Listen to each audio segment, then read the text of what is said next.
Hello and welcome. This is a big day for India, but before that, the biggest news is that Pope Francis is dead. He was suffering for a very long time, and now we have got the news. Vatican has made the announcement that Pope Francis is no more. Of course, they are going to do the last rite today, and there will be a new Pope, and there are several contenders. There is a different politics that we see.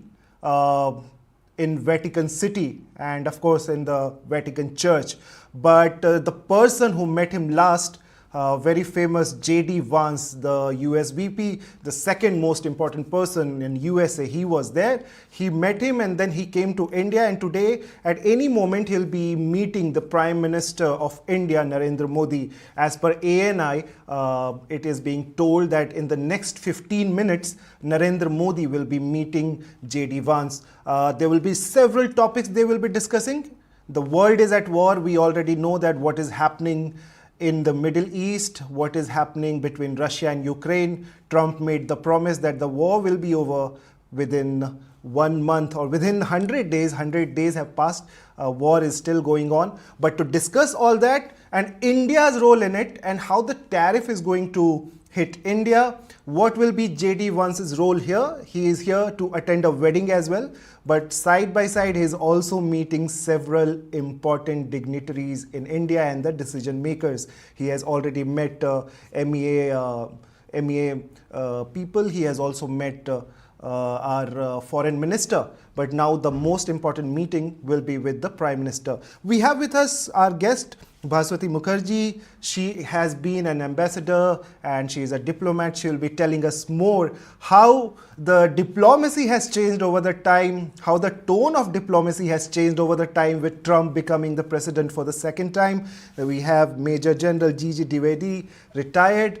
Major Saab, thank you so much for joining us. He will be telling us more about where are we in terms of war, where is world in terms of war. We have Dr. Manish Dawade. He is founder of the Indian Futures and Associate Professor of Diplomacy in School of International Studies at JNU. Thank you so much all of you for joining us, and we will start this discussion. But first of all, I'll go to Major General JD Vance. Sir, tell us more. How important is Vance's visit to India, considering that US has been saying that they will be attacking Iran, or if they don't attack, Israel will attack it, and they are already sending bombs to the Middle East. So what all changes between the tariffs? US is also announcing a full-scale direct war with Houthis and Iran. Well, first and foremost, I think the visit is very important because India and US they have a strategic partnership, strategic relations, and there's no major area of divergence. Of course, Right. right now we have a tariff war that is going on, but I think India is least affected, and we are in a position to sort it out with the Americans. But now you have specifically asked about the wars, the West Asia and Ukraine, and especially how West Asia is shaping out, Right. and how Americans and Israelis are actually shaping the environment. In fact, I am a student of West Asia. I did my doctorate from JNU in this subject, so I Yeah. can give you a little bit of a very focused perspective. First and foremost, West Asia, or so-called Middle East, has been turbulent region for the years that we have known. But the major turn now took place when on 7th October, in 2023, when the Hamas they actually started a new war, and that is the proxy war, or we also call it the hybrid war or the Yeah. low intensity war. And it has not come to any conclusive end because though President Trump had made announcement that he will, bring peace in Yeah. Ukraine and Russia within 100 days, as you rightly said. But let me also share, it's easier to start the war, but it is not so easy to finish the war because Yeah. wars actually come to an end when either of the two sides has been either defeated or either of the two sides achieved the aims. But today, both the wars, I would say, are in a state of stalemate. Ukraine war is in a state of stalemate. There's no major change that has taken place over last 2 years. And as far as low proxy war or low intensity war is concerned, history replete that it is very difficult for a conventional force to defeat an unconventional force. And so, Right. therefore, to that extent, that war is also in state of stalemate. And how the Iran and Americans and Israelis, I think we have to still read the tea leaves, because the point is that so far it is all posturing. It Right. is because show of force. But actually, I don't think American will get involved But conventionally. we have students of JNU in this panel. I really want to understand now. Do you guys agree with the kind of politics which is going on? We also have Mrs. Mukherjee, who can tell us more how you have seen the change in diplomacy and the tone of the talks that is happening at the Oval Office. So, Mrs. Mukherjee, first you tell us about this new language, and then we go to Dr. Manish Dawade to know more about the politics of war.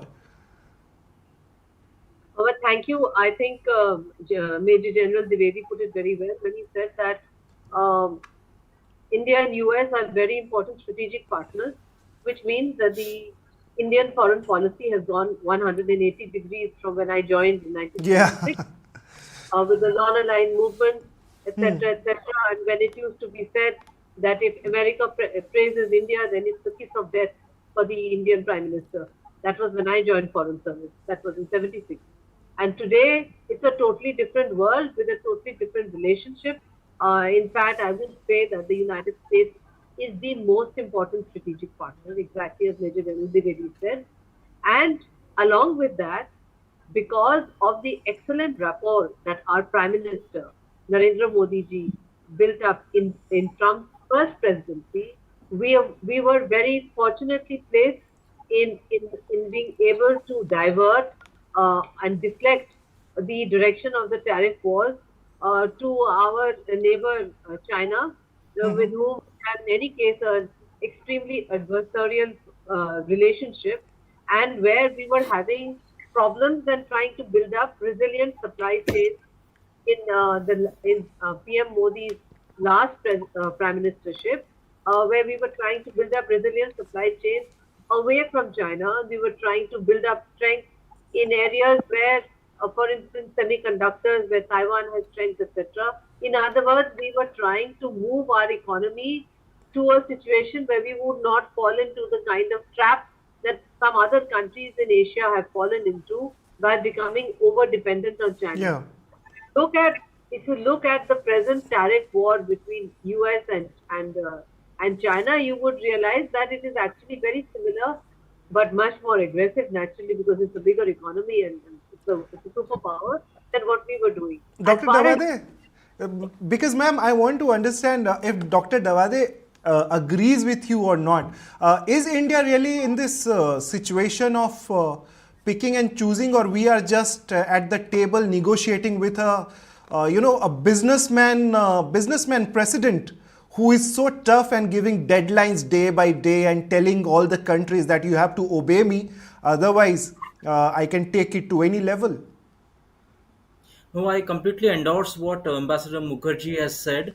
In fact, India is best placed under Prime Minister Narendra Modi, because we were very clear from day one what Trump policies would mean for India, for South Asia, for the Indo-Pacific. And I think India has played a very smart game and moved very aggressively to prevent negative sort of fire coming India's way by frontally engaging the Trump presidency. So, Right. I mean, when other leaders, top global leaders, were really unsure about how to reach out to Trump, I think Prime Minister Modi went ahead and met, President Trump in February itself.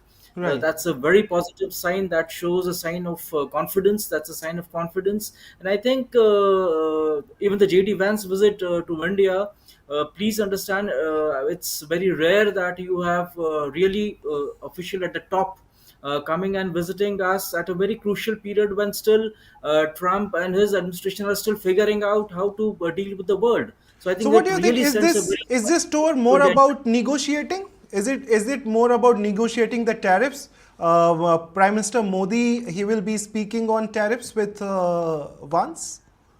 No, see, please understand that there is a bilateral sort of negotiations going on between India and US to really firm up the trade deal, which Right. would be done in next couple of months. So I don't think that it is going to be focused on tariffs. See, please understand that what is the sort of political messaging that is coming out of this visit by JD Vance from both India and the US, that America places top priority, thinks India as a top priority for the Trump administration, and I think that is a very sort of, I mean, in diplomacy we teach strategic signaling. So I think Right. this is strategic signaling to friends and adversaries both. But is it also? My question is to all three of you.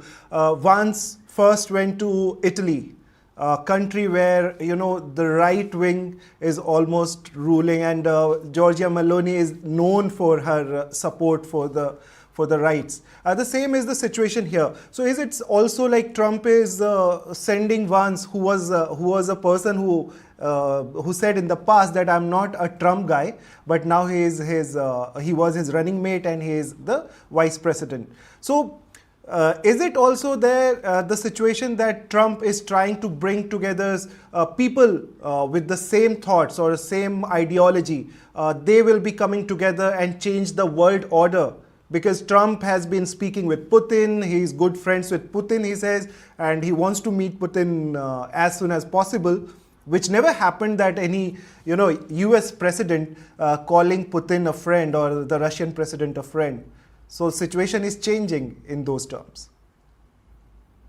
Well, if you want me to respond very briefly before Yeah. General Divedi, I can just very quickly say that uh, the visit to Italy, as you said, was politically significant. The visit with the late Pope was also significant because he was carrying a message with Right. regard to their position on Israel versus the Gaza Strip, on which the late Pope Pope had a had said, different yeah. perspective. A different perspective. His visit to India is extremely significant. The first thing he did was to go to the Akshardham temple, Yeah. and it was also very heartwarming to see him climb up the aircraft steps to pick up his daughter and bring her down. It is Yeah. just the way an Indian father would do it for his daughter, and it was a very, very great political gesture on the part of President Trump, because, as you rightly point out, he is sending his vice president to countries where the leaders are his friends and supporters. And for the Trump election also, I'll just quickly give the floor to Major General Divedi and come back later. You have the Sure. floor. Well, I think we need to understand the situation from two perspectives. One is the global perspective, and one is bilateral. Globally, Trump is trying to change the game, and I think Trump's effort is to wean away, Russia from China. But I don't think that is going to succeed, because the Chinese and Russian relationship is far deeper. But that's what Trump is trying to do, to isolate China and try to wean away Russia from China. That is point number one. Secondly, Italy is a very important player in Europe. So it wants to have the right, as you rightly said, the people who are aligned with Trump to have on his side of the game. Thirdly, as far as India is concerned, please understand that India is not in the same boat as China. Yeah. American, trade deficit against India is barely $45 billion, and against the Chinese, it's almost $350 billion.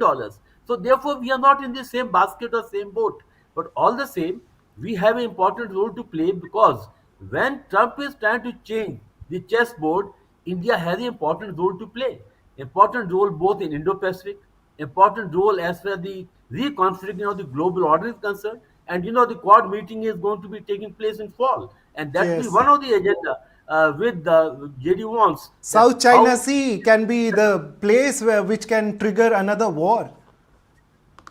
Second, yeah, South China absolutely, Sea can because be another yes, location.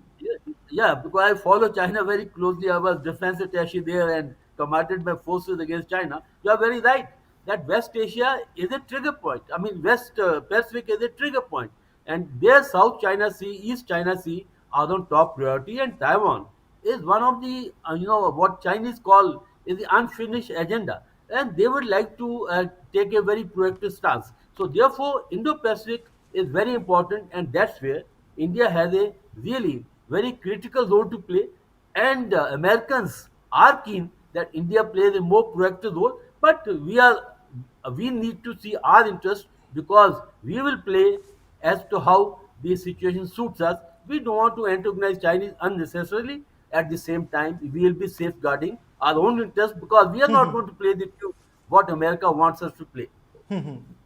Okay, my question from the diplomat, ma'am, I have it from you that these sort of tariff announcements like 245%, 200%, 100%, all these sort of tariff announcement will they change the strategy for European Union, because they are also going through 100% tariff from USA? But in the long term, countries like France, UK, or the entire European Union, will they change their stance? Can they be sidelined by USA? The alliances that have been there for ages, for decades, for multiple world wars, are they going to change in future? They have already changed. The European Union has stopped talking about soft power, and Right. for the first time after the Lisbon Treaty, has started talking about developing their own defenses, which is what Trump had said in his first presidency, that it is not possible for United States to keep paying the bill for NATO for Yeah. Europe's defense. That Europe is very rich and should pay more for its own defense. So that has definitely happened. On the other hand, as you rightly pointed out yourself, Trump is a transactional businessman. And therefore, when he makes these statements, it's to force people to negotiate a good business deal with him. And that is also happening. They have all come to negotiate business deals with him. And in fact, in the process, India is finding it much easier, and that's very ironical, Yeah. to come to a business deal with the EU and with the UK, because now they are being much more reasonable with us, because Right. they have realized that we can actually help to plug the gap in many areas in the deficit, because of the kind of issues they are having in negotiating with the United States. So I would say it works both ways, and I certainly think that it was high time for the Europeans to climb down from their high horse and understand that when they are so rich and so prosperous, they should also pay much more for their own defense. How can they Right. just expect the United States indefinitely to pay the complete NATO bill? So they will pay more, and they will definitely move in the direction of hard power. And that is my assessment. I think that's good for Europe. It's also good for Europe to understand that Russia is connected with Yeah. Europe as a European country. Russia is European. And so, just like they tell us, India, that you can't forget your neighborhood, you're joined geographically. I Yeah. always tell Europeans, please do the same with Russia. You're joined with them geographically and historically. So you have to make a deal with the Russians and not drive them into China's arms. That is not good for international peace and security. That I Doc- agree with Mr. General Divedi that that's going to be a tough one, and the Americans will have to work very hard to lure away Putin away from Xi Jinping's arms to Trump's arms, if that happens. Dr. That would be Dabade, what do you think? Is it good for India? Of course, it looks like a win-win situation for India. China might be, even after the tariff war, China might be trying to sell their products in ASEAN countries, of course, and to India. India can be the new market or the new dumping ground for China. So for India, it could be a win-win situation with what Trump is doing with Europe and China. No, absolutely. I think there is a serious conversation happening between India and US. And the point about, please understand what is exactly JD Vance doing in India. It is really I mean, a political visit, but it is also a personal visit. So please Yeah, he's there to understand that. attend a wedding as well. Absolutely. So there is actually a merging of both, and I think it really is to India's advantage for many many reasons. And obviously, I think India, as I had pointed out earlier, and as my esteemed other were also mentioning, that the Trump's policies, in fact, have already.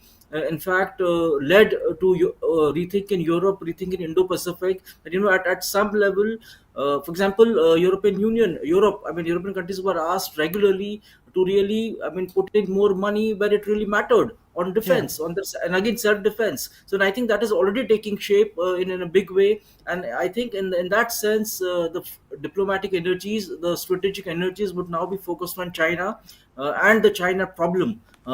which is a Chinatown not only for India but also for Indo-Pacific and also Europe and of course United States. Right.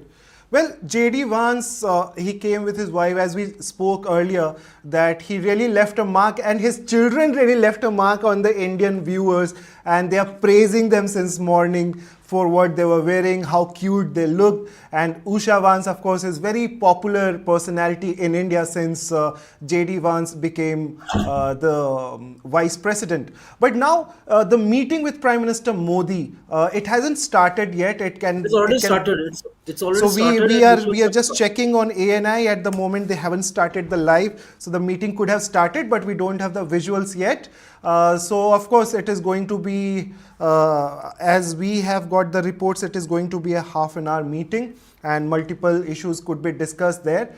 So what's up for India in all this? Because now, yes, you are right. The meeting has started. So what's there for India in this when it comes to the war part of it? Because Russia and USA, Trump has been making statement, but Putin has not really looked friendly in terms of the comments that he has made about the recent war. But Trump has gone even to that level, to such extent that he said that Zelensky is completely responsible for the war. He has been given so much of money from US, but he didn't utilize it well, and Zelensky is completely responsible for whatever is happening after Kursk Sumy killing, sorry.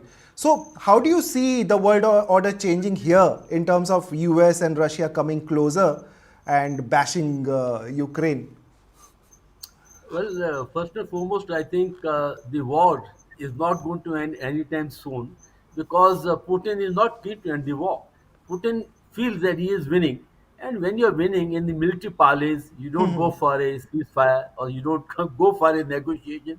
You want to take it to finality. So, Right. therefore, Putin's effort will be to have a convincing victory, and that's why he is not buying any peace deal. The point number two is yes, Zelensky is a fall guy, so he can be pushed around because he is the weaker side. So that's what Trump tried to push him and get him to a negotiation table, which he agreed even to barter off the rare minerals. But the point is, Putin is no pushover. Second point is that how the war is going to impact us and the world per se. Well, Yeah. the point is that this is not exactly the war that we are impacted directly. But the point is that as long as Russia is got very close relation with us, we have got good relation with the US, and the even Prime Minister was met Zelensky. So it is in larger interest that this war comes to an end because peace is better for the globe per se. And my last point I wish to say is that in this meeting with Prime Minister, well, some of the issues which are very critical, it will be ground setting, like there will be some kind of move forward on the tariffs, some move forward also on the defense deals. We have got Right. number of defense deals, F-35 aircraft, F-404 engine, Yeah. F-414 engine for our Mark II aircraft. So some of these deals are also very much on the cards. And the last point is, see, there's the ongoing process of number of visits are taking place. Tulsi Gabbard was here. Then our team is going now in April. So I think all this is building up to a very positive end, and the ground setting is done. And the last point, please remember, the Vice President Vance is not just a symbolic Vice President. He has the full support of President Trump. Therefore, I think when he visits, means there will be some positive ground covered. Right, right. And he might become the next president in 2028 because Well, President Trump won't be fighting the elections. Right. So, right. ma'am, your views. These are the last comments. So we will want you to summarize the entire trip and what is going to happen after. I just wanted to say, first of all, that if it's not come on ANI for a few minutes, it means that there must have been a one-to-one without record takers. Right. That Possibly. is why it doesn't come on immediately on television. If there was a one-to-one without record takers, that would be the time when he would be conveying a personal message from President Trump to our Prime Minister. That's Right. my first. The second point I wanted to make is that with regards to Ukraine, it could be possible that we've got a message from President Trump for our Prime Minister to speak to both sides, because the issue here is, I agree with Major General that Putin sees the war going his way now very clearly. But there has to be pressure put on Zelensky so that he will agree to Russia keeping the 23% territory that he's sitting on, Ukrainian territory, which he Yeah. is never going to give up. And if he's never going to give up, then Zelensky has a very short political future left in Ukraine. Naturally, that goes without saying. Thirdly, it is also possible that we, on our side, have important messages to convey through Vice President, who is very close to the President, with regard to the defense deals, which are part of the overall bilateral business deal that we are Right. doing to avert tariffs on the basis that we will buy drones, etc., from the United States in consultation with what our armed forces want, so as to upgrade our requirements and have access to the kind of technology that our armed forces require. And that is something, again, on which we are negotiating separately with the concerned persons. But there is no doubt that Vice President Vance is a very important interlocutor, and the meeting may go on for longer than 30 minutes. It could go on for 45, 50 minutes. But the messaging would be done privately before, and then would come the press conference, etc. I think from a political perspective, it's also very important that he's come from Italy to India. The messaging that it gives to the outside world, Yeah. including India's enemies, India's adversaries, to India's neighbors, is very clear that Especially to China. China, Pakistan, Bangladesh, Mohammed Yunus, Yeah. who's trying to break up our Northeast. These are all very important messages coming at the right time to give the clear signal that United States stands by India on all strategic, military, defense, and political issues. That's a very important message, and that's the message which the Vice President's visit conveys from a diplomatic perspective. Dr. Dabade, please tell us more about what can we expect next. No, I just wish to add to what Ambassador Mukherjee and General Dwivedi said, that it is really about, please understand the context. The larger framework of India-US interactions is comprehensive and global strategic partnership. So I think that is the framework within which India and US are having discussions. Please understand, as I said, and as many have argued here in the panel also, that it is extremely important that this is very early year, months, just months and weeks into the Trump presidency, and India is in fact under extremely confident diplomacy of Prime Minister Narendra Modi and Dr. Jai Shankar. We are really, in that sense, it's a first mover advantage that Yeah. we are really reaching out to them very proactively. And please look at the US India interactions, and please look at the US China interactions. So Right. the US China interactions is completely in a steep downfall mode. And look at the picture which is emerging from India US interactions, a complete sort of positive. And I think the element is strategic trust. I think Right. that is what really binds India and US together. And please understand, which was referred to earlier also, that JD Vance has his own independent mind, and in fact is much more. Please look at his visits, as his comments when he went to Europe. He was extremely sharp and extremely clear about the European failings, and I think he is coming with a message, public and personal, for Prime Minister Modi, and it's really, I think, good times ahead for India-US relations. Great. Now we have seen the visuals. Prime Minister Modi can be seen with son of JD and Usha Vance. He's there with the family. JD Vance with his family is meeting Prime Minister Narendra Modi. It seems more of a personal chat that he's having there. And the kids who are there, they can be seen sleeping on the sofa near wherever Prime Minister Modi and JD Vance are sitting. So these are amazing visuals that we are getting. They have also got more punk with them that Prime Minister Modi gifted to the kids of Usha and JD Vance. So these visuals, I'll just ask my producers to put on these visuals on the screen so that we can leave you with these amazing visuals that we have been seeing since 9 o'clock. And I would like to thank all the guests who were there on the show and for the amazing way of detailing all the aspects which have been quite difficult for us to understand when it comes to 100% tariff, 245% tariff, how it is going to impact India and the world. But our guests, they have broken it down one by one, how the India-US relations, India-China relations, US-Russia relations are going to change or going to get better in future. Thank you so much to all our guests, and we'll be leaving you with these visuals of Prime Minister's house where he is with all the guests who are here. JD Vance's family is there, and they are there in the ground in the small garden that they have. I must not say it's a small garden, it's quite a big garden of Prime Minister Narendra Modi's house.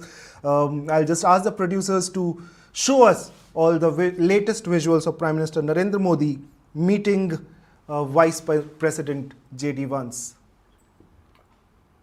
Thank you, Ambassador. Thank you, Professor. Thank you.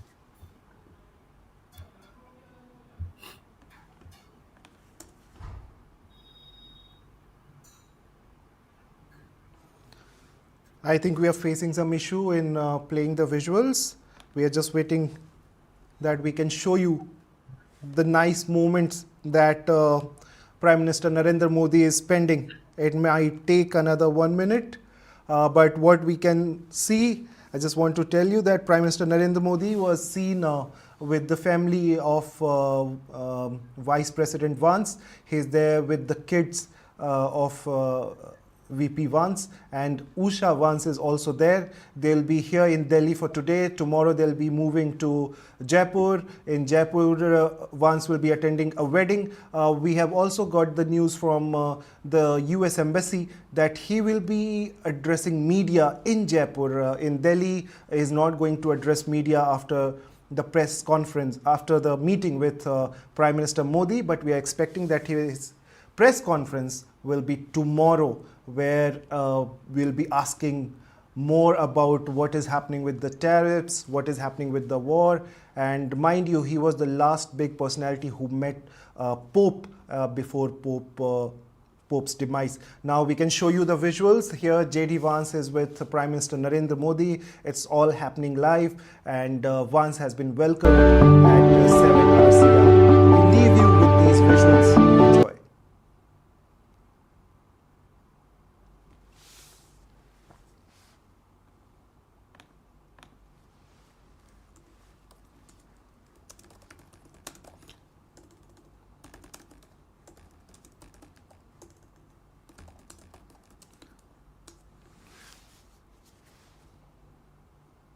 Okay guys, इसका sound, we should have the sound up for this.